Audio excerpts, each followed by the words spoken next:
पर धमाका हुआ है। इस धमाके में 3 अफराद जख्मी हुए हैं। कोयटा का इलाका गुलिस्तान रोड जहां धमाका हुआ है। धमाके में अब तक 3 अफराद के जख्मी होने की इतलात हैं, जिन्हें बेनजीर अस्पताल मुंतकिल। जब साहब अक्सर लोग सवाल करते हैं कि अफगानिस्तान की सरजमीन हमारे खिलाफ इस्तेमाल होती है, अफगानिस्तान की हुकूमत माजी की हुकूमत हो और इवन आज की हुकूमत हो, उस तरीके से इकदाम नहीं उठा सकी उन कलदम तंजीमों के खिलाफ जो वहां पे बैठ के पाकिस्तान के खिलाफ साजिशें करते हैं, पाकिस्तान के खिलाफ। मेरे भाई, 3 मुल्क ऐसे हैं इस दुनिया में और उनमें सबसे आगे हिंदुस्तान है, बाकी 2 का आपको अंदाजा लगाना पड़ेगा कि वो नहीं चाहते कि इस्लामी जमहूरिया पाकिस्तान के पास एटमी ताकत हो।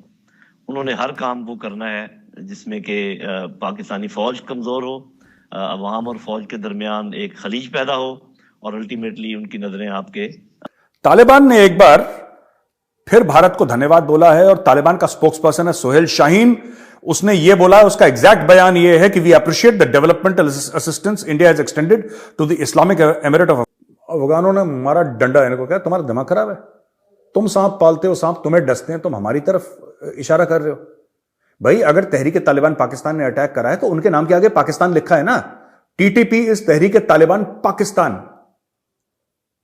तहरीक तालिबान पाकिस्तान। मतलब ये कि मोदी जी हद हो गई है, मतलब कमाल ही हो गया है। मतलब आप अब अफगानिस्तान में जो है वो आप इन्वेस्टमेंट कर सकते हैं, अफगानिस्तान को आप पैसा दे सकते हैं, लेकिन आप पाकिस्तान को नहीं दे सकते। मतलब कैसे कैसों को दिया है, ऐसे वैसों को दिया है, तो मुझको भी तो लिफ्ट करा।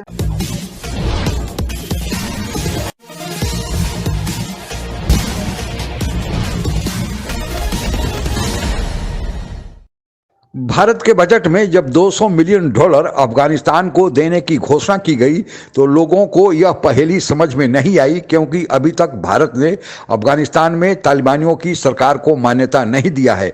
लेकिन इस राज से पर्दा तालिबानियों के एक प्रवक्ता ने ही उठा दिया और उसने भारत को आश्वस्त करते हुए कहा है कि पाकिस्तान के साथ कैसे निपटना है उन्हें बखूबी पता है, भारत केवल तमाशा देखे। आगे की चर्चा सुनते हैं। तालिबान ने एक बार फिर भारत को धन्यवाद बोला है और तालिबान का स्पोक्स पर्सन है सोहेल शाहीन। उसने ये बोला है, उसका एग्जैक्ट बयान ये है कि we appreciate the developmental assistance India has extended to the Islamic emirate of Afghanistan. It will boost ties and trust between the 2 countries. Bharat ने तकरीबन 200 करोड़ रुपए डेवलपमेंटल एड तालिबान है, लेकिन तालिबान, मैं आपको बता रहा हूं, तालिबान भी भारत की इज्जत करता है। हाँ, पाकिस्तान को जलील करता है वो, क्योंकि वो कहते हैं कि पाकिस्तानी सांप हैं और हमें डसते रहते हैं और हमारा फायदा उठाया इन लोगों ने। लेकिन भारत को प्यार करता है क्योंकि उनको पता है भारत की कोई खोट नीयत नहीं है। भारत ने उनकी पार्लियामेंट बनाई, उनके लिए लाइब्रेरी बनाई, स्कूल कॉलेज यूनिवर्सिटी बनाए, सड़कें बनाई, डैम बनाए, लाइब्रेरी बनाई, अस्पताल बनाए। ये भारत करता है और भारत ने थोड़ा ना इस्तेमाल करना है। भारत तो जो अफगानिस्तान में बनाया बना दिया। इसलिए अफगानों को और खासतौर से तालिबान को यह पता है कि भारत जो है दोस्त है, भारत की नीयत में खोट नहीं है। सारा खोट जो है वो पाकिस्तान। अब देखिए ना, मैं आपको बताता हूं, जब अफगान तालिबान जब आ गया वहां पे 15 अगस्त को, जब अफगान तालिबान अपने काबुल में वो काबिज हो गया और अमरीकी वहां से चले गए, पाकिस्तानियों ने अपने जर्नल भेजे। नेशनल टेलीविजन पे इमरान खान आके भंगड़े डाल रहा है, ओ अब तो जीत गए, इस्लाम की जीत हो गई और अब तो हमारे। उनकी एक स्पोक्स पर्सन है, वो टेलीविजन पे आपने सुना होगा, वो पता नहीं कैसी दिमाग से पैदल, that lady, she started saying कि अब तो हम कश्मीर फतेह कर लेंगे, तालिबान हमें कश्मीर दिलवा देगा। ये इनके दिमाग हैं पाकिस्तानियों के। तो तालिबान ने इनको बोला, जाहिलों तुम्हारा दिमाग खराब है, हम भारत के साथ क्यों लड़ेंगे यार? अफगानिस्तान की सरजमीन हमारे खिलाफ इस्तेमाल होती है, अफगानिस्तान की हुकूमत माजी की हुकूमत हो और इवन आज की हुकूमत हो, उस तरीके से इकदाम नहीं उठा सकी उन कलदम तंजीमों के खिलाफ जो वहां पे बैठ के पाकिस्तान के खिलाफ साजिशें करते हैं, पाकिस्तान के खिलाफ कार्रवाइयों के अंदर मुलव्वस हैं। गिला करने के लिए किसी से बात करनी पड़ती है ना भाई। अगर मुझे आपसे गिला है, मैं दूसरी तरफ मुंह करके बैठा रहूं तो गिले तो आपके। और अच्छा हुआ मुझे मौका मिल गया ये बात बताने का। मेरे भाई, 3 मुल्क ऐसे हैं इस दुनिया में और उनमें सबसे आगे हिंदुस्तान है, बाकी 2 का आपको अंदाजा लगाना पड़ेगा कि वो नहीं चाहते कि इस्लामी जमहूरिया पाकिस्तान के पास एटमी ताकत हो।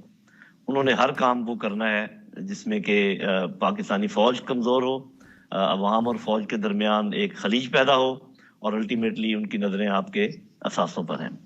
दूसरी बात, हिंदुस्तान का एक बहुत बड़े मुल्क के साथ गहरा स्ट्रेटेजिक ताल्लुक पैदा हुआ है और उनके 12 मुआहदे हैं उनके साथ और बहुत सीरियस मुआहदे हैं उनके साथ। और हिंदुस्तान ने उस ताकत को ये कहा है कि हम चीन के खिलाफ खड़े होने को तैयार हैं आपके कहने पर, लेकिन ये जो पाकिस्तान वाला कांटा है ये आप निकाले हैं, ये हमें हमेशा हमारी वक्की में मुसीबत पैदा कर देता है। तो ये चीज आप अपने जहन में रखें। तीसरी चीज आप अपने जहन में ये रखें कि सख्त नाराज है एक बड़ी ताकत जो कुछ अफगानिस्तान में उसके साथ हुआ है, और वो उसका जिम्मेदार हमें ठहराते हैं, और वो जल्द से जल्द इसका बदला उतार। अब पाकिस्तान हाथ जोड़ने पे आ गया। Pakistan to appeal to Taliban leader over police mosque bombing. अब वो कह रहा है कि जी हम इनसे रिक्वेस्ट करेंगे, और special assistant to prime minister Shahbaz Sharif Faisal Karim Kundi said delegation would be sent to Tehran and Kabul to ask them to ensure that soil is not being used by terrorists against Pakistan। देखो ये डेलीगेशन, एक कुंडी जो है, ये कुंडी कह रहा है, ये जो कुंडी है, ये इसका क्या नाम है, फैजल करीम कुंडी। ये कुंडी अफगानिस्तान और ईरान को बोल रहा है कि तुम अपने दरवाजों पे कुंडी लगाओ। कुंडी सेइंग पुट कुंडी, क्योंकि वो कह रहा है कि जो दहशतगर्द आ रहे हैं ईरान से आ रहे हैं, अफगानिस्तान से। अरे यार सुनो पाकिस्तानियों, तुम इतना क्यों परेशान हो जाते हो यार? भारत ने इतने साल से तुम्हें बोला कि तुम कश्मीर में दहशतगर्द भेज रहे हो। तुमने क्या बोला? इंडिया तो झूठ बोल रहा है, इंडिया ENDI ये रादी साजिश है, यही बोला ना लाहौरियों। अब किसकी साजिश है? तुम्हारे मुल्क में आके तुम्हें ठोक रहे हैं, अब किसकी साजिश है ये? बेटा इसको कहते हैं, हिंदू धर्म में एक शब्द है जो कि अंग्रेजों ने भी अब इस्तेमाल करना काफी समय से शुरू कर दिया है। इसको कहते हैं कर्म।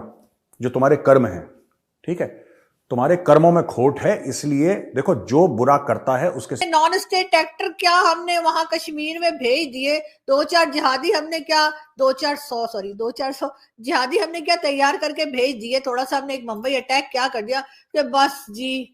और जी भी मतलब मोदी जी की जो है ना पॉलिसीज मुझे तो बिल्कुल पसंद नहीं है। मैं तो सोच रही हूँ कांग्रेस आ जाए ना तो शायद पाकिस्तान का कुछ भला हो, इसलिए कि मोदी जी ने तो हमें कोई टका नहीं देना। जबकि ये छोटी छोटी चीजें अब तो हम कंट्रोल कर रहे हैं ना मोदी जी। हमने कहा ना कि ठीक है मुंबई अटैक हो गया, सॉरी, हमने कहा ना उड़ी और पुलवामा और जो सॉरी ना सॉरी, ठीक है। और हमारे तो पहले जो आर्मी चीफ रह चुके हैं उन्होंने भी कहा था कि जी हम जो है ना वो अब जो है वो अच्छे टर्म्स बनाएंगे, और जो हो गया उसको भूल जाइए ना। अभी पता नहीं क्या बस छोटी छोटी बातों को याद करके बैठ जाते हैं। जब कोई बात करने लगो रुपए पैसे की या किसी चीज की, ट्रेड की या इन्वेस्टमेंट की, या ये कि चलो इतना पैसा नंबर 5 पे पहुंच गए, थोड़ा बहुत हम भी खींच लें, तो उस वक्त सॉरी हम भी थोड़ा बहुत ले लें। मैं कह रही थी कि मोदी जी बस कर दीजिए ना। अब आपने अफगानिस्तान तक को अगर दे दिया है तो मतलब हमारे अंदर क्या कांटे लगे हुए, आप हमें भी दे दीजिए। जहां अफगानिस्तान, चलो अफगानिस्तान को आपने 200 दिए ना, 200 करोड़ दिए ना, तो हमें 6 दे दीजिए।